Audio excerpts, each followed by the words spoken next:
Listen and practice. Miso and his father are flying from Korea to Canada. Miso is very excited. On the back of the seat, there is a small computer screen. It shows the path the jet is taking and how fast it is traveling. It also shows the temperature outside. Miso notices something really strange. The temperature outside the jet is minus 55 degrees Celsius. That's really cold. When we left Seoul, it was nearly plus 25 degrees Celsius, thinks Miso. How can this be? So he asks his father a question. In this jet, we are closer to the sun. Shouldn't it be much hotter because we are closer to the sun? Why is it colder up here? Father smiles. The ground is very good at taking in the heat from the sun, he explains. The sun heats up the ground, then it slowly lets go of the heat. But we are many miles above the ground now in this jet. The heat from the ground cannot reach us here. Miso has learned something interesting today.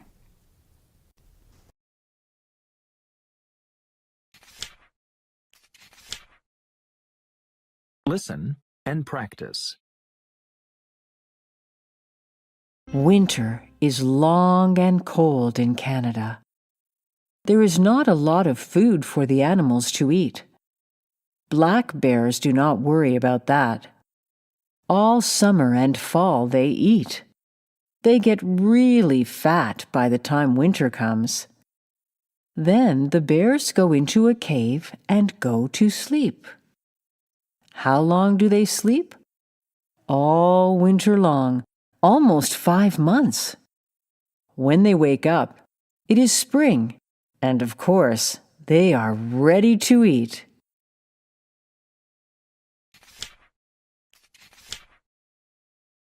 Listen and practice. Tim does not like getting his hair cut. His mom tells him that we all need to cut our hair. But why? Asks Tim. His mom explains that if he does not cut his hair, it will get too long. We have more than 100,000 hairs on our head, she says. Think of how you will look if you don't cut your hair and your hair keeps growing, says his mom. I would look terrible, says Tim.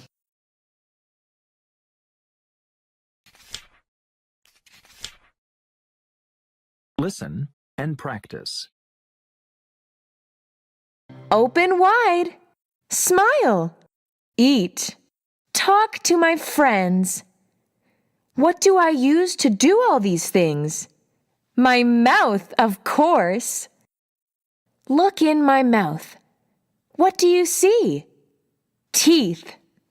Yes, my teeth help me chew my food so I can eat. What else do you see? My tongue. My tongue helps me talk. It also helps me move food around so I can swallow it. Best of all, my tongue helps me taste all the delicious food that I eat.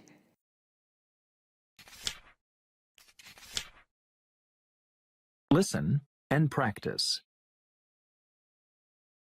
Leo visited a dentist while he was in China. Leo didn't want other people to go with him because seeing a dentist could take a lot of time.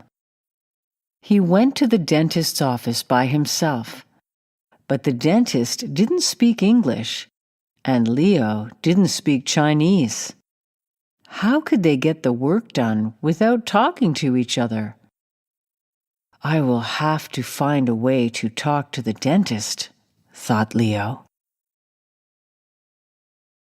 Leo sat in the dentist's chair. He opened his mouth to let the dentist see his teeth. A few of his teeth had problems. Some needed to be pulled out. Some had to be fixed. There were many ways to do the work. The dentist had to talk to Leo to decide how to work on the teeth, but they couldn't understand each other.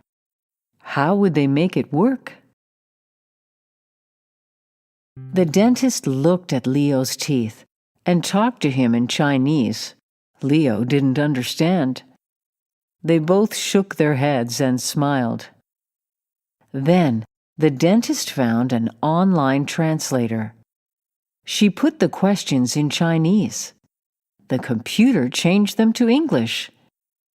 Then Leo answered the questions in English. The computer gave his answer in Chinese. The two managed to talk to each other that way. By the end of the visit, Leo got his teeth fixed.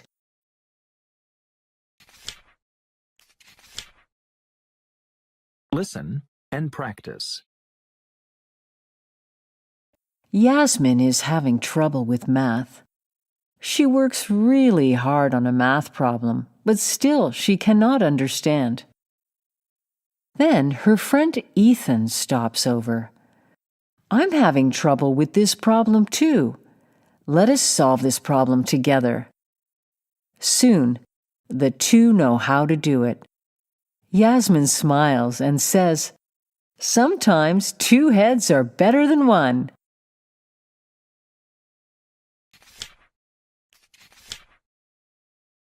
Listen and practice.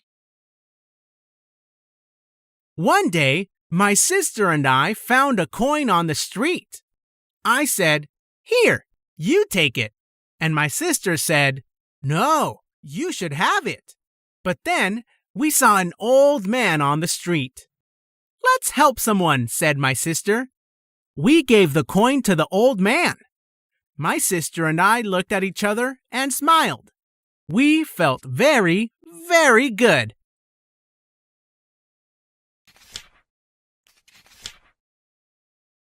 Listen and practice. Uncle Anthony loves his phone. He takes it everywhere he goes. Even at home, he always has his phone nearby. He wants to be able to check his emails often.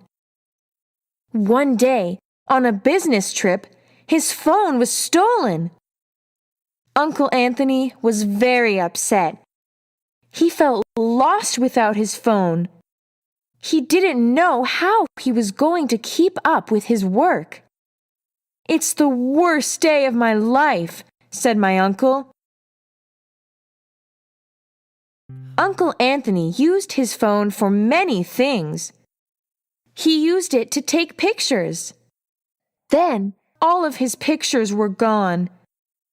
He used the phone as a watch. Without the phone, he could not see what time it was. That was not all. He used his phone to send and receive emails.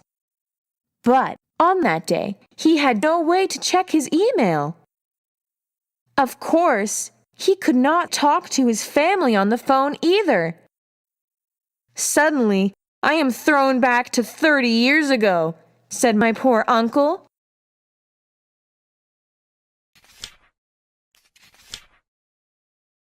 Listen and practice.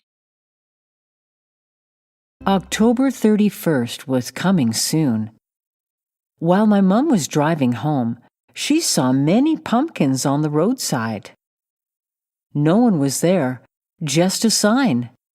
It said, "Pumpkins for sale, large $10, small $5. My mom stopped the car. She took 2 large pumpkins. As she put the money in the basket, she saw many $20 bills inside. "Isn't it nice that people can still trust each other like this?" Mom said to me.